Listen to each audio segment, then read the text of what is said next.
तो ये पीछे बैठे हैं शिवपाल जी, जो सफ़ेद बालों में सफ़ेद कुर्ते में है, वे गुलाब जी के बेटे। और ये बता रहे थे कि सुबह ये 4 बजे जब दुकान खुलती है तो सबसे पहले यहाँ पे 200-250 भिखमंगे होते हैं जिनको यहाँ चाय और ब्रेड दिया जाता है।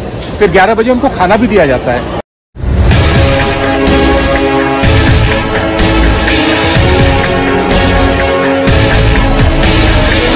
फोर्ट्स और पैलेसेस के बाद अब नंबर है एक और बहुत ही फेमस जगह की, और वो है गुलाब जी चाय वाले। जी हाँ, ये हर शहर में होता है। हर एक पुराने शहर में एक ऐसी दुकान होती है, एक ऐसी जगह होती है जहाँ पूरा शहर उमड़ के आता है। बहुत फेमस होती हैं ये, और उस शहर के इतिहास का और उस शहर के एक कल्चर का एक हिस्सा बन के रह जाती है। तो चलिए अभी गुलाब जी चाय वाले पे चलते हैं।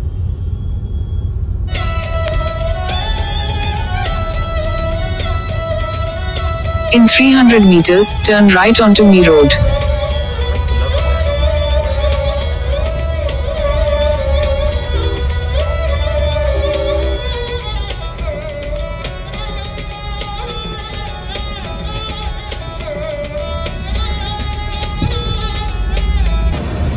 और अब हम जा रहे हैं जयपुर का एक मस्ट विजिट प्लेस, गुलाब जी चाय वाले। ये चाय वालों की एक पूरा नेटवर्क है हर एक शहर में, और जितना पुराना और जितना हिस्टोरिकल सिटी है वहाँ एक फेमस चाय वाला जरूर है। तो यहाँ पे है ये गुलाब जी चाय वाले। ये गली में जाके इस तरफ है, और सुनने में आया है कि काफ़ी भीड़ होती है यहाँ पे। चल के देखते हैं। वैसे ये 1947 में शुरू हुआ था, और ये गुलाब जी नाम के एक शख्स ने ये चाय की दुकान शुरू की थी। उनको इनिशियली काफ़ी रेजिस्टेंस मिला था क्योंकि वो बाईकास्ट राजपूत थे और उनके लिए ये काफ़ी छोटा काम था, बट वो लगे रहे। और आज के दुकान में ये आज की तारीख में ये जयपुर के इतिहास का एक हिस्सा है। चलिए उसके बारे में और कुछ बातें करेंगे। ये है यहाँ की सुबह की भीड़, और एक ये छोटा सा शैक है ये, बट इतना ज़्यादा फेमस है यहाँ पे। उसके पीछे बड़ा रेस्टोरेंट है। अच्छा, इसके पीछे एक बड़ा रेस्टोरेंट टाइप भी शायद खोल लिया है। बंदा शैक में, और वो है सामने।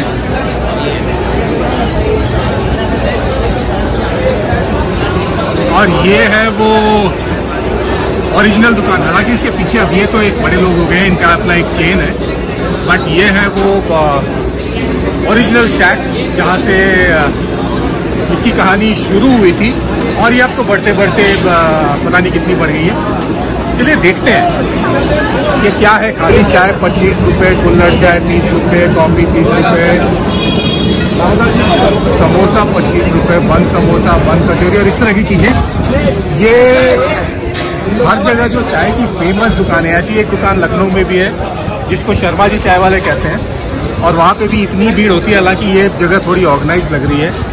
और ये है चारों तरफ का मॉर्निंग रश, और ये मुझे बताया गया है कि ये रात को 11 बजे तक या 12 बजे तक खुली रहती है।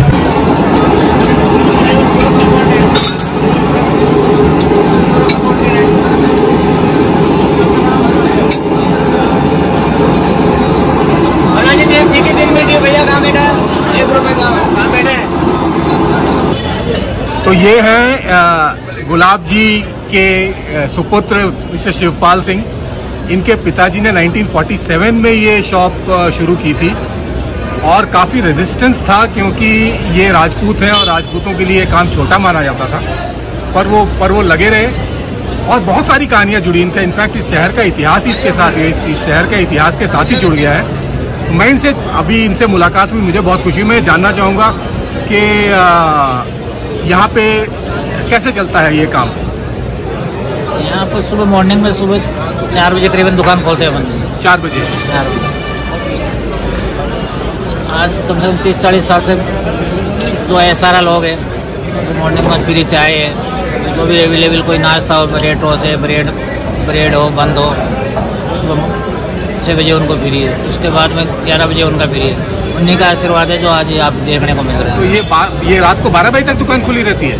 ये 8 बजे तक उसके बाद में मतलब रेस्टोरेंट खोला वो 11 बजे तक। अच्छा, ओके, थैंक यू, धन्यवाद जी।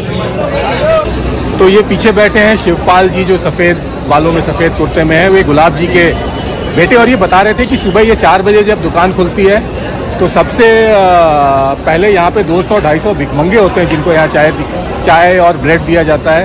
फिर 11 बजे उनको खाना भी दिया जाता है। और ये एक ट्रेडिशन है जो चला आ रहा है। ये जो चाय की टपरी है, गुलाब जी चाय वाले की ओरिजिनल चाय की टपरी, ये रात को 8-9 बजे तक खुली रहती है। और इसके पीछे एक्सटेंशन में रेस्टोरेंट है जो काफ़ी बड़ा है, जो रात के 11-12 बजे तक खुला रहता है। तो काफ़ी सारी भीड़ है इस जगह पे। और मुझे बताया गया है कि ये भीड़ पूरे दिन भर लगी रहती है। बेसिकली यंगस्टर्स हैं, बाइकर्स हैं। एक मैंने देखा है कि जहाँ भी इस तरह की दुकान होती है वहाँ पे लोगों की दिनचर्या का वो एक हिस्सा बन जाता है। और काफ़ी सारे लोगों की के डे टू डे रूटीन में यहाँ आके चाय पीना या वहाँ जाके चाट खाना, ये उनका एक डे टू डे रूटीन का हिस्सा बन जाता है। और सामने सफ़ेद कुर्ते में बैठे हुए शिवपाल सिंह जी, जो कि गुलाब जी के सुपुत्र हैं। और गुलाब जी तो अब नहीं रहे, लेकिन 94 इयर्स की एज तक इसी टपरी से वो लोगों को चाय सर्व किया करते थे। और अब ये काम धाम उनके बेटे देख रहे हैं। तो वो सामने है वो चाय की ओरिजिनल, जहाँ से वो शुरुआत हुई थी, वो चाय की टपरी। और ये इन्होंने इसका एक एक्सटेंशन बना लिया है जो एक रेस्टोरेंट है।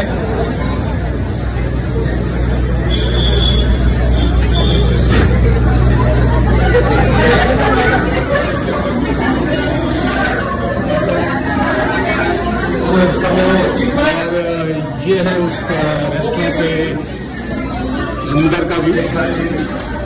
बट मजा एक्चुअली भारी है। तो 10-15 मिनट के वेट के बाद ये आ गई हमारी चाय और बन मस्का। तो चलिए ये खाते हैं और चेक करते हैं क्या है। अच्छा है, चाय देखे यार, चाय कैसी है, नाम है या कुछ, चाय भी अच्छी है। ओके, ये तो थी गुलाब जी चाय वाले की कहानी। हालांकि चाय एज ए स्टार्टअप आज की डेट में बहुत पॉपुलर है।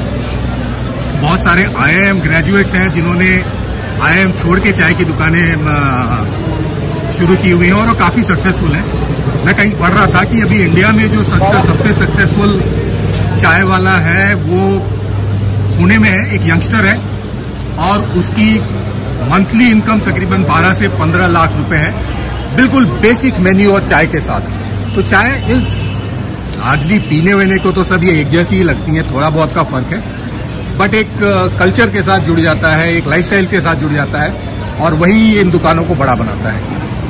गुलाब जी की चाय जयपुर का हमारा आखिरी पड़ाव था और अब हम निकलते हैं चंडीगढ़ की ओर। 500 किलोमीटर की ड्राइव है, आराम से हो जाएगी क्योंकि अभी 9-9:30 का ही वक्त हो रहा है। तो अभी हम ड्राइव कर रहे हैं ओल्ड सिटी के through to connect to the national highway. और ये दोनों तरफ का नज़ारा बिल्कुल आइडेंटिकल, सारी बिल्डिंग्स एक कलर की और काफ़ी खूबसूरत सा लगता है। अभी भीड़ भाड़ शुरू हुई नहीं है तो मेरे ख्याल से हम काफ़ी जल्दी में जयपुर सिटी से बाहर निकल जाएंगे। उसके बाद हाईवेज तो खाली है, उस पर चलते रहेंगे। Finally now living Jaipur for Chandigarh. Jaipur पधारने का धन्यवाद, हमें कंफर्टेबल रखने का भी धन्यवाद। तो अभी तकरीबन 1.5 घंटे की ड्राइव हो चुकी है। हम वापस जा रहे हैं जयपुर टू चंडीगढ़। और जैसा मैंने ये बताया था, ये है द नेशनल हाईवे और ये है फूड चेन। इसके होटल्स, इसके रेस्टोरेंट रास्ते में बने हुए हैं। और रेस्टोरेंट्स तो क्या, ये पूरे के पूरे आर्केड्स हैं और यहाँ पे खाना अच्छा मिलता है। तो चलिए कुछ खा पी के आगे बढ़ते हैं।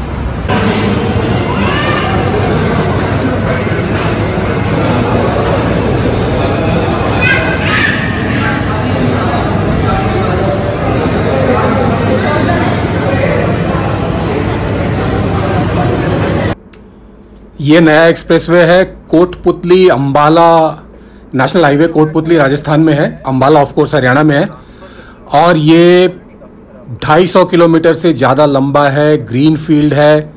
जमीन एक्वायर करके बनाया गया है और ये हरियाणा के 8 डिस्ट्रिक्ट्स और तकरीबन 120 गांवों के बीच से जाता है। तो इसके आसपास की डेवलपमेंट तो आने वाले दिनों में देखने को मिलेगी। ये एक्सेस कंट्रोल्ड है, इसलिए इस पर कोई ट्रैफिक वगैरह भी नहीं दिखता है। और सबसे बड़ी बात ये है कि हिंदुस्तान का 70% कार्गो ट्रैफिक और 90% पैसेंजर ट्रैफिक इन हाईवेज पे चलता है। तो इन हाईवेज की इंपॉर्टेंस को आप समझ सकते हैं। और हर महीने एक न एक नया नेशनल हाईवे खुलता जा रहा है। जैसे पिछली बार जब मैं इधर से गया था तो ये नेशनल हाईवे था नहीं, और आज मैं इस पे ड्राइव कर रहा हूँ। ये हाईवेज का एक जाल बिछता चला जाता है।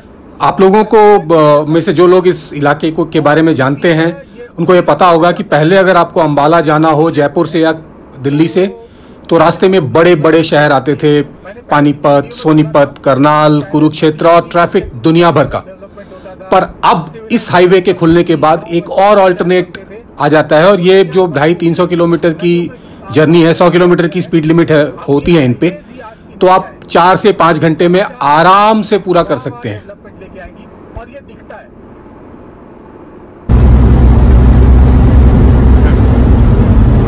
तो पहले मैं हमेशा बताता रहता था कि इसके पहले, गडकरी से पहले जितने भी रोड ट्रांसपोर्ट और नेशनल हाईवेज मिनिस्टर रहे होंगे उनका किसी को नाम भी नहीं पता है। मुझे तो नहीं पता है।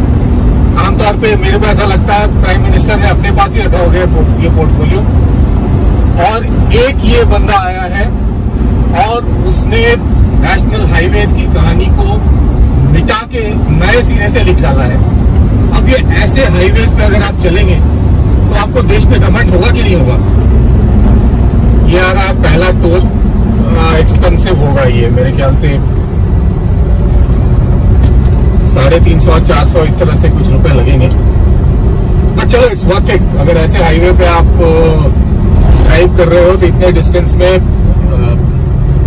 इससे ज्यादा तो फ्यूल की बचत हो जाती है।